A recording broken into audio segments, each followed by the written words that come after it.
What's up, everybody? Adil back here with another video. Today we're doing a different type of video.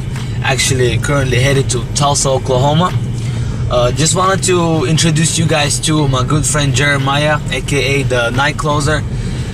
Really good guy. He's been chasing his dream of becoming a professional boxer and a world champion. So I think it's a very unique story, and I wanted to share it with you guys because this guy literally walked away from a lot of money, you know, a good scholarship and different opportunities he could have taken just to chase his dream of becoming a boxer. I've known him since my freshman year of college. You know, I was playing soccer, he was playing football, and then he kind of, you know, I transferred out, so, but I kept in touch with him, and I've just seen him transform into the guy he is today, and it's very inspirational. I mean, this guy had, for the longest, had no trainers, nothing. He was doing everything himself, from dieting to, you know, training, all of it. So I just wanted to share the story and get a quick interview with him and share it with you guys, and hopefully inspire you guys to chase your dreams and pursue whatever you're pursuing and give it your all, you know, take risks and do all of that. So please stay tuned and let's go.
So I'm here with Jeremiah. What's up, Jeremiah? What's up with that? So tell us about your background. You know, what got you to this point? Tell us about your background. Where are you from? Well, I'm from Tulsa, Oklahoma. I actually was raised over on the north side of Tulsa, which sometimes get a bad rap, but as long as you kind of, you know, keep your head on straight, you know what I'm saying, you kind of just know where you want to go, you know, at the end of the day, it really doesn't matter, like, you know, where you kind of grew up at, it's all about where you're trying to get to. So I started boxing when I was probably about 14, 15, actually in my neighborhood. But I didn't actually compete up until last year because I had other sports that I was playing. Sports really kind of kept me grounded, and it got me kind of to those next levels. Yeah. So you say you played other sports, right? So you played football, and I personally know you from freshman year of college, and I know you were a football player, right? So you gave up your football scholarship to actually pursue boxing, right? I did, actually. So, like, it wasn't boxing originally. You know, I boxed in high school, I wrestled in high school. But, you know, football, I've always been a contact sport type of guy. I love, you know what I'm saying, to make the contact. And, I mean, I had a great time playing football, you know, but I had some problems here and there with just staff and just some things I felt led to go in a different direction. So I started going into MMA. We had an MMA gym in Tahlequah, which is where we were going to college at. And I had 8 cancel fights when I was doing that. So I decided, okay, in the long run, I don't think MMA is going to be a route for me, which led me back to boxing. But something has always drawn me back to the sport. You know, I don't know what it is, but I've always just known that this is what I'm supposed to be doing. I'm just such a gifted athlete, I can do other things. Was it hard walking away from football? Because I know you've been playing it since you were young, and for a lot of people, it's hard to walk away from one of their passions, and it's hard for them to sacrifice. Was it hard, or was it an easy decision for you? Well, what a lot of people don't know is I didn't grow up playing too many sports. So like I didn't actually play football until my junior year, which I never even touched the field, which is crazy. That's you know, crazy. considering how well I did in college. And you had a good scholarship too. I had a good scholarship. Yeah, they were taking care of me pretty well there. But like we discussed earlier off of camera, money isn't everything. Yeah. And I feel like me as a person, I wasn't getting what I needed out of it. But I do miss the game. I miss the game every now and then. But like I say, I was led in another direction, and I'm happy here. I don't know if football ever really just held my heart like that. I love the noise. I love the excitement. I love the build up. I love the preparation. So anything that requires you to put in so much passion, I love passionate things. Okay, so I personally remember when I left NSU, I still have you on social media. I remember you were training yourself. For the longest, you didn't have a trainer. You were, you had writing down your own workouts. You were just your own self, like you were your own boss. So you didn't have a trainer. Was that hard to discipline yourself and have the right diet? Have nobody guide you, but you kind of had to do it yourself for about 2 years, I believe, was it? Yeah. It was that hard to like discipline yourself and have it do it by yourself rather than having a coach or a system that's helping you. Oh, of course, because you always have those moments to where you want to kind of break, or do you want to do that last rep, or do you want to, get up that extra day and do that extra run here and there, and then it's like, so when I started like training other people, trying to train myself, your idea is sometimes you walk up and you get cloudy, you start getting cloudy, but if you really have a goal, in mind, you just sit there and you focus on it. And one thing you can always control is your effort. That's what made me a good athlete up at NSU on the football field, because you can always control your effort. It's not about what. So a coach is there to guide you and push you, and make sure you're doing what you need to be doing. But no man can get in the ring for you and throw a punch, and he can't take that punch for you. And knowing that there's a man standing there on the other side of me wanting to get at my head or take my head off, that's motivation enough to make sure I'm prepared properly, because at the end of the day, it's going to be you in there with him. And everything that you did, will show. So I mean, you have to be self-motivated. If it's something that you're passionate about, it's something that you want for yourself, nobody has to tell you to get up and do it. You just do it. You mentioned earlier when we talked off camera that you have a chance to turn pro, but you decided not to. It's more of a strategic move, right? So can you explain to the people that don't know the whole system, and why is it good to move with a plan and a strategy, and why not rush to trying to go get the money right away?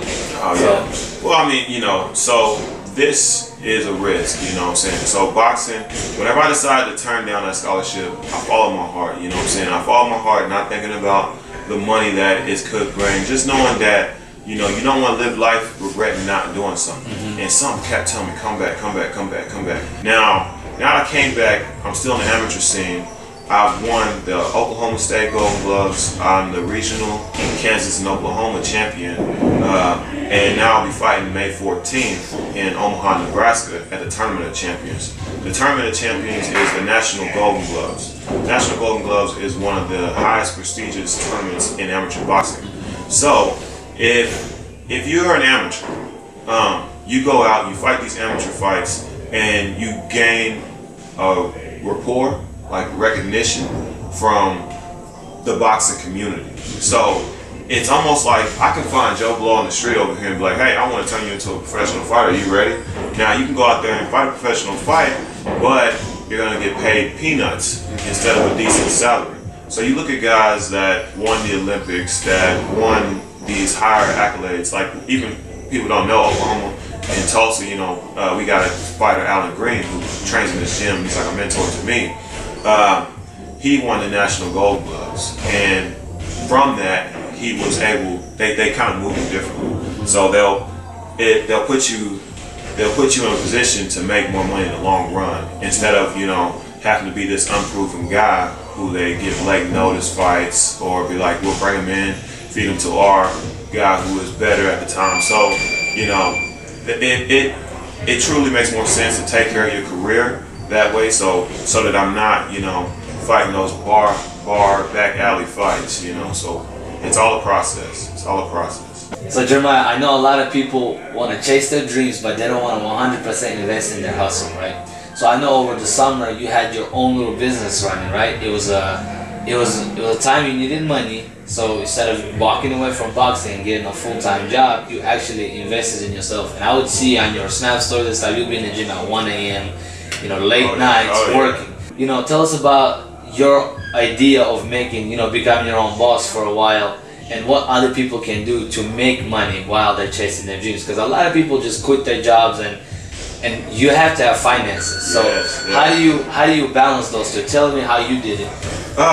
So I mean, you know, wanting to be a fighter or becoming a fighter, you know, it is such a hard process because, you know, I'm also an amateur, so I'm not making any money taking these fights, you know. So that's why a lot of guys can't stick it out. That's why a lot of guys, you know, try to turn pro and they take these $500, $2,000 paychecks at max, you know, and there's no money in that, you know what I'm saying? So you do it for the love, definitely not the money, but, you know, you still have to balance, you know, I still got rent due, you know what I'm saying? I still got bills due.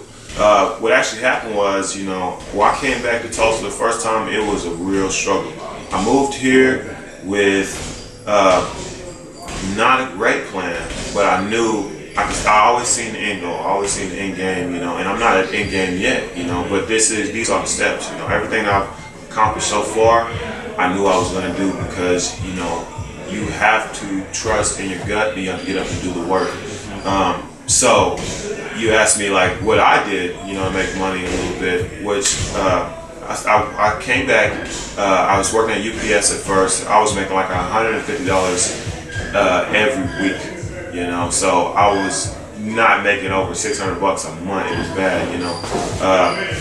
Lived with my mom for a second. Finally got a job over at Academy, was able to move out somewhat, you know, kind of pay my rent, keep my rent up. But I actually got fired from that job. Yeah, so, you know, coming from college, you know, coming from having that scholarship, having everything paid for, to, you know, now I'm over here getting fired at Academy, it was an eye-opener to me, you know.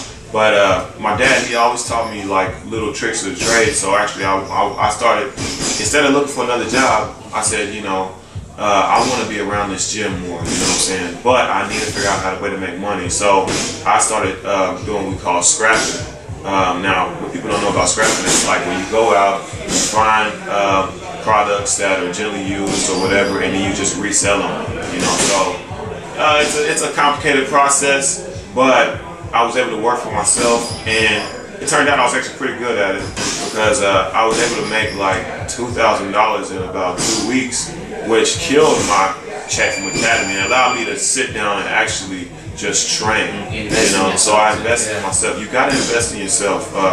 You know, anything that you do, it's your body. You know what I'm saying? It's your time. And I started late, considering, you know, all these other fighters are out here. They've been training. And then I show up out of nowhere, and you know I have to catch up with them. So okay, they might have been doing this for 3 years, but I spent so many hours in the gym. We don't break it up into years anymore. We break it up into those hours. So as far as if they're spending like 2 hours in the gym, I'm trying to get 4 to 6 so that I can catch up with time. You know? I think that's what was my next question, because most people are invested in the sports since they're little, and you just kind of just jumped in. But granted, you're a natural fighter, you know, you're naturally athletic, so it was easier for you. But what advice would you give somebody that's just now starting boxing, and well, maybe they're in their 20s already? Oh yeah, I mean, it's a tough game, you know, but heart.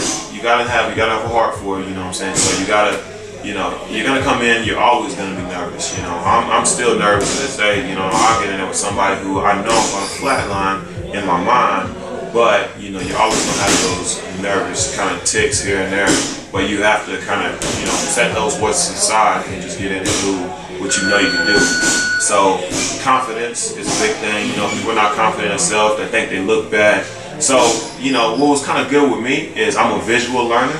So I was always able to take like mental reps, you know what I'm saying? So you gotta see yourself doing it, and you gotta see yourself executing it. And then if somebody tells you you look bad, take that with a grain of salt, you know what I'm saying? Use it to improve, or, you know, use it to motivate yourself, like you were just about to say, motivate yourself into just doing better. So it's kind of good I ain't had somebody just watching over me, because, you know, people can be too critical sometimes, and it'll make you think you're not good at something whenever you can just sit there and just work on it, you know. Focus up in your mind, find yourself a corner and just work. I've always been that kid in the corner. My final question is, this is not just boxing related, this is just your personal advice. I know there's a lot of people chasing their dreams in different ways, whether they want to be doctors, whether they want to be lawyers, you know, artists, whatever, athletes. What would be one advice that you would give anybody that is, you know, chasing their dreams, trying to reach their goals that you never got? Something that you learned along the way in the process. What would be one thing you would tell a 17, 18-year-old that's working towards their dream right now? Take advice. You know, take advice. You can learn something from anybody, you know. I got guys in here who are not on my level of athleticism, not on my level of boxing knowledge, but you never look down on somebody else, you know what I'm saying? So you can, you know, you can get something from everybody along the way. So try not to be too judgmental of people that are around you. That's one thing, we get in our own way sometimes. We'll get in our own head thinking that, you know, I know what's best, I got it, you know what I'm saying, oh, I can do this. And I mean, you want to listen to that voice sometimes, because sometimes people will steer you wrong, you know. They'll tell you it's not a good idea because it wasn't their idea, you know. So if it's something that you feel like you need to do and you don't want to regret not doing it, pursue it, get after it.